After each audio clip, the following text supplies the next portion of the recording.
Tuhan pun akan bertanya hal yang sama. Engkau yang diberi karunia, engkau yang diberi kemampuan, engkau yang diberi talenta. Kenapa tidak dikembangkan? Kenapa engkau biarkan, kenapa engkau genggam?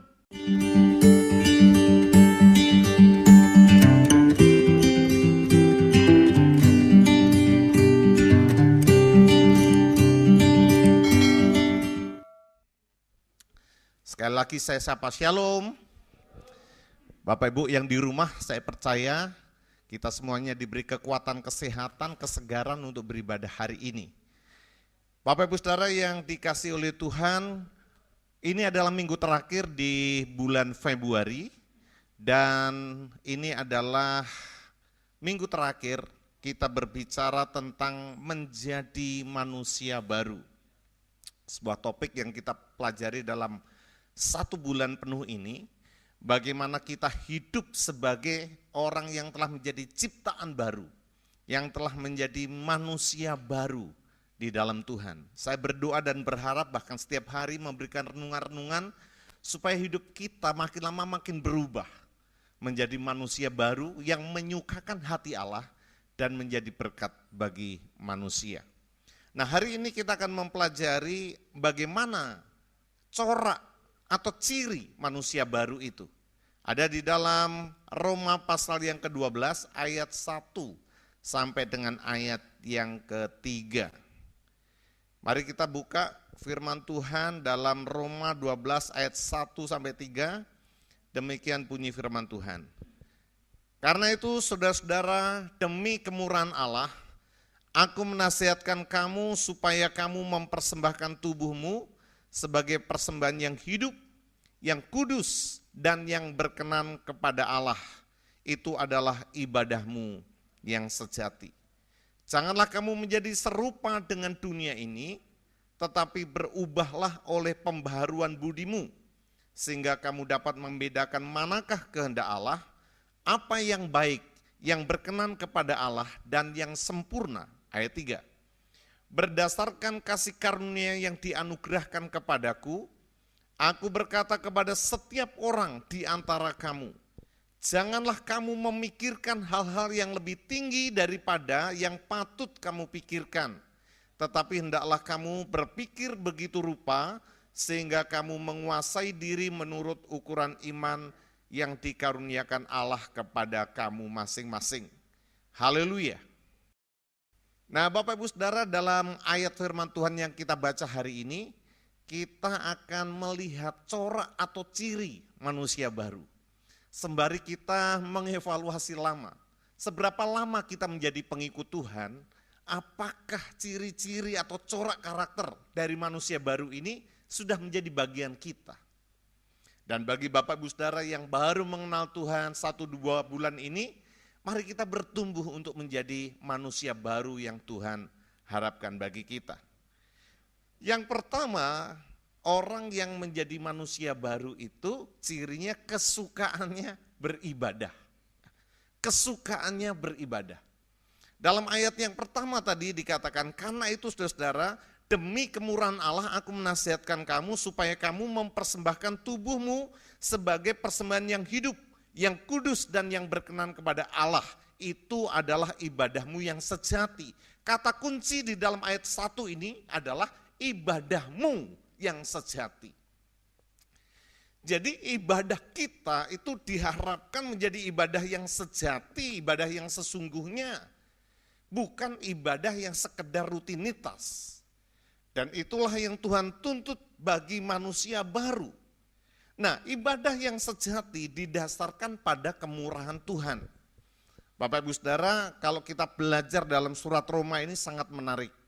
Bagaimana orang diselamatkan karena iman percaya kepada Tuhan, dan orang tersebut itu dilepaskan dari murka Allah dalam pasal yang kelima. Lalu orang yang percaya kepada Tuhan itu dibebaskan dari kuasa dosa. Lalu orang yang percaya kepada Tuhan itu dibebaskan dari legalistik. Legalistik itu hukum Taurat. Melakukan kewajiban agama karena sekedar kewajiban saja. Saya ibadah ya karena saya orang Kristen, makanya saya wajib beribadah. Saya berdoa sebelum makan atau sebelum tidur, ya ini karena saya orang Kristen harus begitu. Itu legalistik, tidak didasari hati yang mengasihi Tuhan. Nah, pasal 7 kita dilepaskan dari legalistik. Lalu kemudian pasal yang ke-8 kita dilepaskan dari kuasa maut. Jadi luar biasa kemurahan Tuhan. Dan saya berharap bahwa kita semuanya mengalaminya. Ya. Ada di antara Bapak Ibu Saudara yang saya tahu bagaimana Tuhan melepaskan dari kuasa dosa, dari kuasa iblis, dari kuasa maut. Dan saya berharap itu menjadi sebuah monumen iman Bapak Ibu Saudara dalam mengiring Tuhan.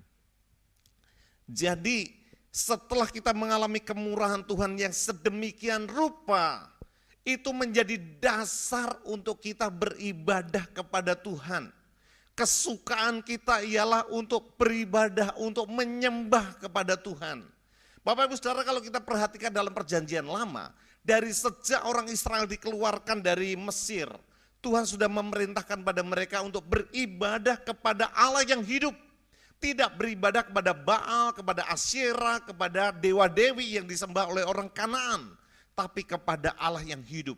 Sampai akhirnya mereka memasuki tanah Kanaan, dipimpin oleh Yosua. Nah, sebelum akhirnya Yosua meninggal, dia berpesan, silahkan engkau putuskan hari ini, kepada siapa engkau beribadah. Tapi aku beserta dengan seluruh keluargaku, kami akan tetap beribadah kepada Allah yang hidup. Dalam Yosua pasal 24 ayat yang ke-15. Itu mau menunjukkan bahwa ibadah kepada Tuhan itu sebagai reaksi atas kemurahan Tuhan, anugerah Tuhan yang telah menolong kita. Kita sudah dilepaskan dari belenggu dosa, dilepaskan dari kuasa maut. Seharusnya itu mendorong kita untuk beribadah kepada Tuhan penuh dengan kesukaan. Tidak ada yang terpaksa ya beribadah hari ini ya. Bagaimana Bapak Ibu Saudara yang di rumah? Jangan-jangan ngikuti ibadah masih di tempat tidur ini. Bapak Ibu Saudara, dulu saya tinggal di panti asuhan. Latar belakang saya bukan orang Kristen. Saya tinggal di panti asuhan, digodok di sana untuk dilatih beribadah. Jam 4 pagi lonceng dibunyikan, tang, tang, tang, keras. Bukan saja searea panti asuhan dengar, tapi seluruh kampung dengar. Saking kerasnya. Jadi setiap pagi harus bangun, meskipun dibangunkan oleh lonceng, kadang-kadang masih malas-malas, lalu kemudian pengasuh datang bawa air 1 ember, biur, bangun, siram, bangun. Lalu kemudian sujud di gereja, berdoa, menyembah Tuhan. Ya namanya jam 4 pagi ya, jam 4 pagi kadang-kadang haleluya, haleluya, suaranya hilang. Siram air lagi 1 ember, biur, haleluya, haleluya, haleluya. Kami dididik seperti itu. Hari Minggu harus ke gereja. Jadi kadang-kadang banyak alasan. Saya punya tempat-tempat persembunyian untuk menghindari ibadah pagi maupun ibadah hari Minggu. Jadi dicari-cari, kalau kedapatan pakai kayu dipukul. Waduh, jadi pengalaman masa kecil. Ibadah harus dipaksa-paksa. Tapi setelah saya mengenal Tuhan secara pribadi, setelah saya dibaptiskan, saya tidak pernah sekalipun hari Minggu tidak beribadah kepada Tuhan. Meskipun saya di Jakarta, meskipun saya di Bandung, di Surabaya, atau dimanapun saya berada, hari Minggu selalu saya mencari gereja, saya beribadah kepada Tuhan. Dan itu menjadi kesukaan saya. Raja Daud berkata, dia merasa senang ya, hati dia merasa senang ketika ada seorang berkata, mari kita pergi ke rumah Tuhan. Kesukaan bagi dia, pergi ke rumah Tuhan, beribadah kepada Tuhan. Itu menjadi sebuah kesukaan. John Piper, seorang teolog berkata bahwa hati kita yang telah menjadi manusia baru, itu dikhususkan untuk kehadiran Allah. Hati kita mengembang saat kita berada di hadirat Allah. Ada rasa yang kurang, ada rasa yang belum tercukupi kalau kita belum beribadah kepada Tuhan. Mungkin ini bisa menjadi indikator Bapak Ibu Saudara. Kalau sungguh kita telah menjadi ciptaan baru, kita telah menjadi manusia baru, Ibadah itu tidak dipaksa-paksa, tapi ibadah menjadi sebuah kegemaran, sebuah kesukaan untuk menyembah Tuhan, untuk beribadah kepada Tuhan. Penuh dengan kesukaan sebab kita berjumpa dengan Juru Selamat kita, dengan Allah yang menciptakan kita. Hati kita mengembang di hadirat Dia dan kita mengalami kesegaran, pemuasan, pemenuhan yang daripada Tuhan. Bapak Ibu Saudara, saya sudah pernah sampaikan Eric Liddell, seorang atletik ya, berlari, seluruh kejuaraan sudah dia menangkan. Ya, seluruh kejuaraan bahkan sampai tingkat dunia dia sudah menangkan. Tapi kerinduan dia adalah mendapatkan medali emas dari Olimpiade yang belum dia dapatkan. Dia berlatih keras. Dan akhirnya dia mengikuti perlombaan Olimpiade lari 200 meter dan 400 meter. Tapi sayangnya jadwal dia bertepatan dengan hari Minggu. Ada pergumulan. Lalu kemudian Eric Liddell memutuskan untuk membatalkan perlombaan yang memang dia sudah impikan lama. Dan dia diutus negaranya untuk lomba itu. Tapi dia lebih menghormati Tuhan. Ini hari Minggu, ini hari kudus, hari saya harus beribadah kepada Tuhan. Oke, bangsa saya boleh mencaci maki saya, pemerintah saya mungkin boleh memanggil saya dan menghukum saya. Tapi tidak mungkin saya tidak taat kepada Tuhan. Hari Minggu, hari yang khusus untuk saya beribadah kepada Tuhan. Hari Minggu ketika namanya disebut, dia tidak ada, dia pergi ke satu gereja dan dia beribadah di sana. Syukur kepada Tuhan oleh karena pada waktu hari Senin, rekannya berhalangan untuk mengikuti perlombaan. Lalu kemudian panitia berdiskusi untuk namanya boleh digantikan Eric Liddell. Dan dia menggantikan temannya itu untuk perlombaan hari Senin, akhirnya dia tetap mendapatkan medali emas. Bapak Ibu Saudara, apakah kegemaran itu menjadi kesukaan kita? Kegemaran kita sebagai ciptaan baru. Kalau itu menjadi kegemaran, maka itu akan kita prioritaskan apapun itu. Apapun itu resikonya, mau hujan, mau kuota habis, carilah ke Indomaret, ke Alfamart hanya untuk bisa beribadah. Saya tahu bahwa banyak perjuangan jemaat yang melakukan hal-hal demikian. Tapi itu worthy, itu seharga dengan apa yang Tuhan tuntut. Kalau memang kita telah menjadi ciptaan baru, seharusnya kegemaran kita, kesukaan kita tidak lain tidak bukan untuk beribadah kepada Tuhan. Tapi dalam ayat ini juga menunjukkan bahwa ibadah itu bukan sekedar sebuah liturgi, bukan sekedar musik, atau bukan sekedar ritual. Bagaimana seandainya tidak ada musik, bagaimana seandainya tidak ada liturgi, tidak ada pujian, bagaimana seandainya tidak ada gereja, masihkah kita beribadah? Masih. Ayat ini berkata, persembahkanlah tubuhmu sebagai persembahan yang hidup, yang kudus dan yang berkenan kepada Allah, itu adalah ibadahmu yang sejati. Jadi persembahan atau ibadah yang sejati itu adalah persembahan tubuh kita sebagai persembahan yang hidup, yang kudus dan yang berkenan kepada Allah. Di perjanjian lama yang dipersembahkan itu binatang. Tapi di perjanjian baru yang Tuhan minta tubuh kita. Jadi ibadah tanpa dibarengi hidup yang kudus di mata Tuhan tidak punya nilai, tidak punya arti.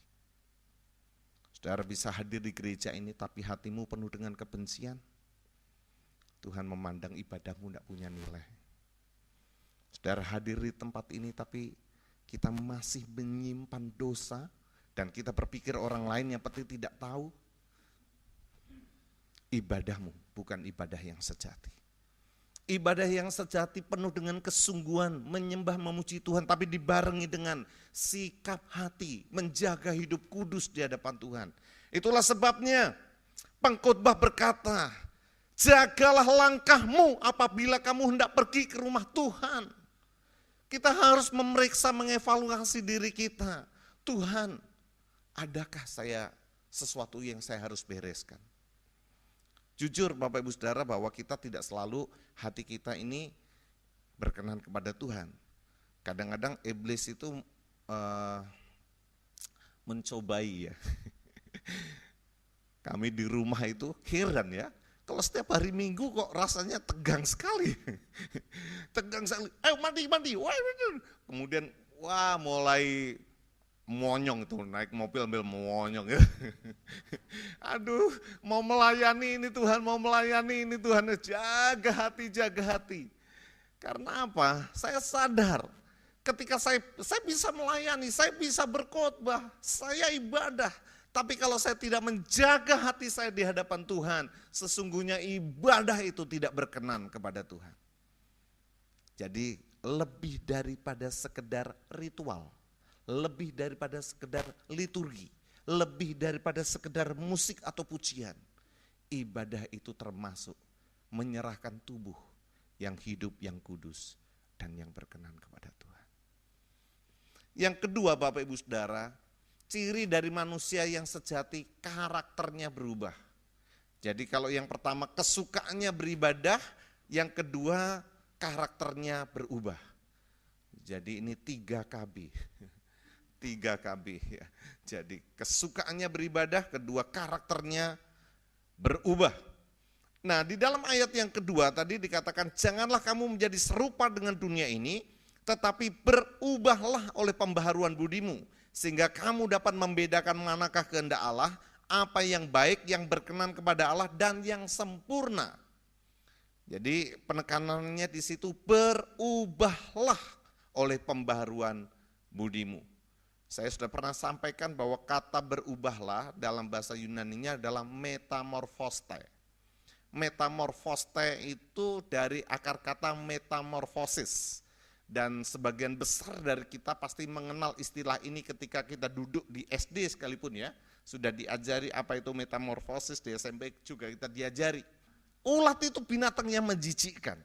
Ya, berbulu, gatal, melihat saja sudah ngeri. Tapi melalui sebuah proses ya menjadi kepompong, lalu kemudian apa lagi? Ya gitu ya, jadi ulat kepompong, enggak tahu nama-namanya itu, langsung berubah menjadi kupu-kupu yang indah. Nah, orang Jawa punya filosofi, kalau rumah kita didatangi kupu-kupu, berarti ada tamu yang penting yang mau masuk rumah. Jadi kalau ada kupu-kupu masuk ke rumah, mulai bersih-bersih karena mau ada tamu yang datang. Karena apa? Ini binatang yang disukai gitu loh.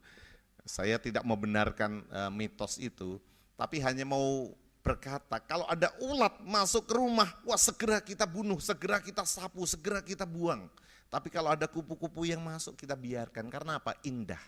Nah Bapak Ibu Saudara, Tuhan mau juga karakter kita itu berubah. Bukan Kristen ulat yang menjijikkan. Orang lihat ini sudah jadi Kristen sekian lama, karakternya tidak berubah-ubah. Ya. Tapi jadi kupu-kupu yang indah. Orang lihat, oh gitu ya anak Tuhan tuh. Indah. Kata-katanya tuh menyenangkan. Sikap hatinya baik. Ramah terhadap setiap orang. Yang seperti inilah yang berkenan di hadapan Tuhan. Berubah. Rasul Paulus pun memberikan teladan.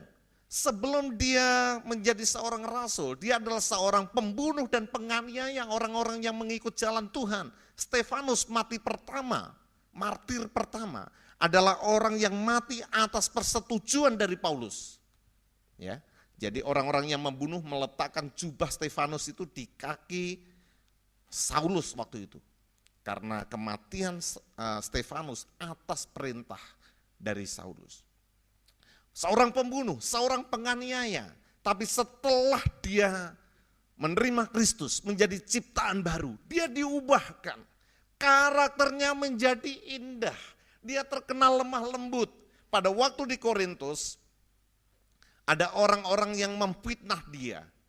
Di Tesalonika pun ada orang yang memfitnah dia. Dia punya motivasi buruk dalam melayani Tuhan. Tapi dia menanggapinya penuh dengan keramahan. Bahkan dalam 2 Korintus pasal yang ke-11, kalau Bapak Ibu Saudara rajin membaca Alkitab, itu adalah 2 Korintus 10:11 adalah seruan Paulus yang paling jujur tentang dirinya.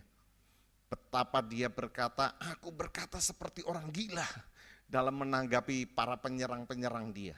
Dia mengatakan dengan air mata. Dia bergumul, wah kalau dalam bahasa saya mau berkata gini, dia belum tahu siapa saya dulu. Kalau saya masih orang lama, saya cari dia gitu. Tapi setelah dia menjadi manusia baru, dia dapat mengekang diri.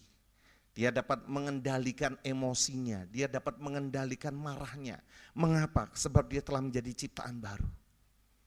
Berubah karakternya. Itu yang Tuhan mau dari kita. Sehingga kita dapat membedakan manakah kehendak Allah, apa yang baik, yang berkenan kepada Allah, dan yang sempurna. Dalam setiap pengambilan keputusan, saat ada orang lain yang menyakiti, selalu kita berkata, apa sikap saya yang baik, yang berkenan kepada Allah, dan yang sempurna. Dan itu yang dipilih.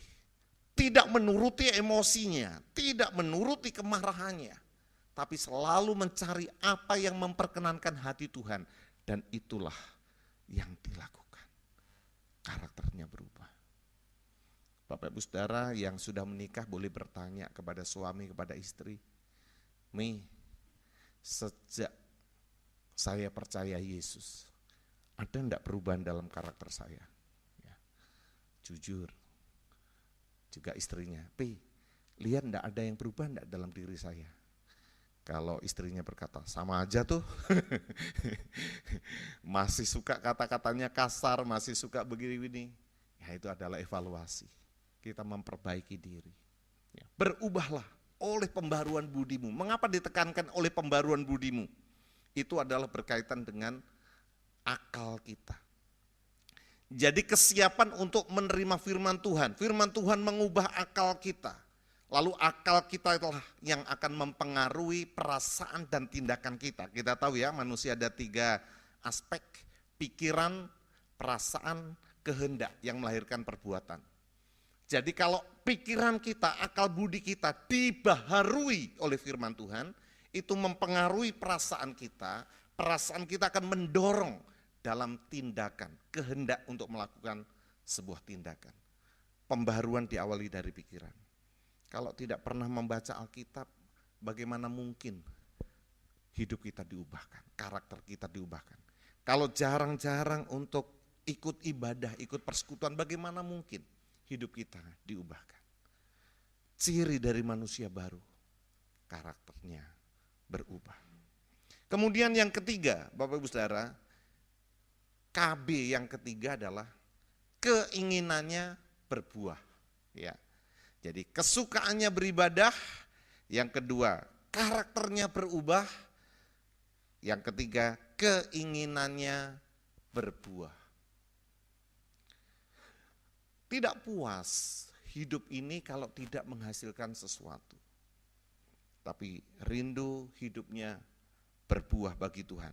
Dalam ayat yang ketiga, berdasarkan kasih karunia yang dianugerahkan kepadaku, aku berkata kepada setiap orang di antara kamu, janganlah kamu memikirkan hal-hal yang lebih tinggi daripada yang patut kamu pikirkan, tetapi hendaklah kamu berpikir begitu rupa, sehingga kamu menguasai diri menurut ukuran iman yang dikaruniakan Allah kepada kamu masing-masing. Jadi ayat 3 ini Rasul Paulus mau mengatakan untuk seseorang tidak membandingkan dirinya dengan orang lain. Terkait dengan apa? Terkait dengan karunia rohani, terkait dengan talenta yang Tuhan beri. Nanti di rumah boleh baca ayat-ayat selanjutnya dalam ayat 4 sampai dengan ayat yang ke-8. Di sana dijelaskan tentang karunia-karunia rohani yang diberikan Tuhan kepada setiap orang percaya. Jadi konteksnya di situ ada orang-orang percaya yang membandingkan dirinya dengan orang lain. Jadi berpikirnya lebih tinggi. Tidak berdasarkan ukuran iman yang Tuhan beri. Tidak berdasarkan karunia yang Tuhan beri. Sehingga tidak efektif. Lalu kemudian diberikan nasihat di situ. Ya, saya bacakan aja bagi kita ayat 6 sampai ayat yang ke-8. Demikianlah kita mempunyai karunia yang berlain-lainan menurut kasih karunia yang dianugerahkan kepada kita. Jika karunia itu adalah karunia untuk bernubuat, baiklah kita melakukannya sesuai dengan iman kita. Jika karunia untuk melayani, baiklah kita melayani. Jika karunia untuk mengajar, baiklah kita mengajar. Jika karunia untuk menasihati, baiklah kita menasihati. Siapa yang membagi-bagikan sesuatu, hendaklah ia melakukannya dengan hati yang ikhlas. Siapa yang memberi pimpinan, hendaklah ia melakukannya dengan rajin. Siapa yang menunjukkan kemurahan, hendaklah ia melakukannya dengan sukacita. Saya sangat terinspirasi dengan seorang ibu yang bernama Ibu Maimunah. Ibu Maimunah ini adalah kepala Hagai untuk untuk kawasan Asia. Seorang ibu Chinese dari Medan. Wah, luar biasa. Dia seorang yang sukses. Dia punya sekolah di beberapa negara di India, di Thailand. Dia pengusaha ekspor impor, sangat berhasil.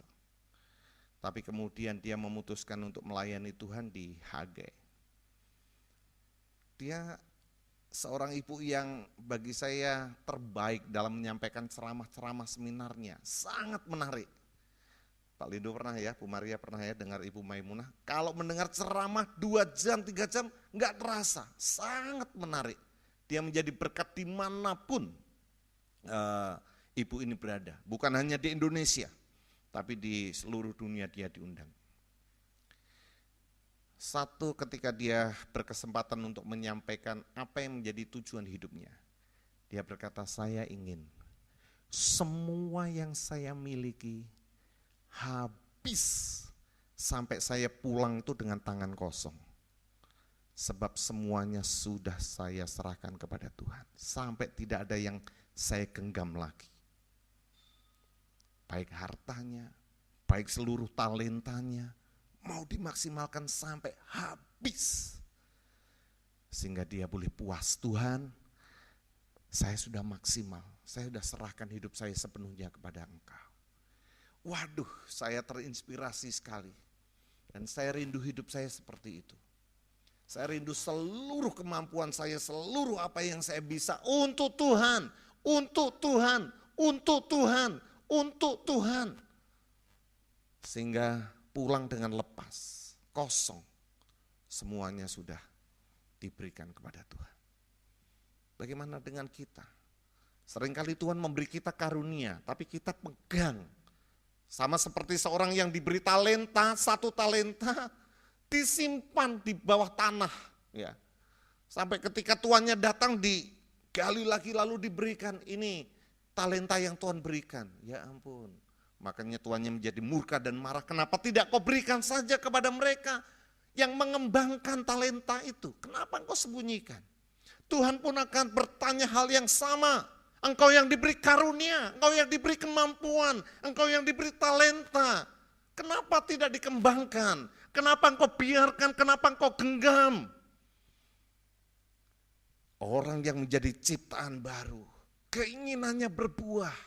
Selagi masih diberi kesempatan oleh Tuhan, selagi masih diberi waktu oleh Tuhan, maksimal untuk Tuhan. Kalau saya pulang nanti, saya pulang dengan tangan kosong. Semuanya sudah saya serahkan pada Tuhan. Tidakkah ini menjadi kerinduanmu?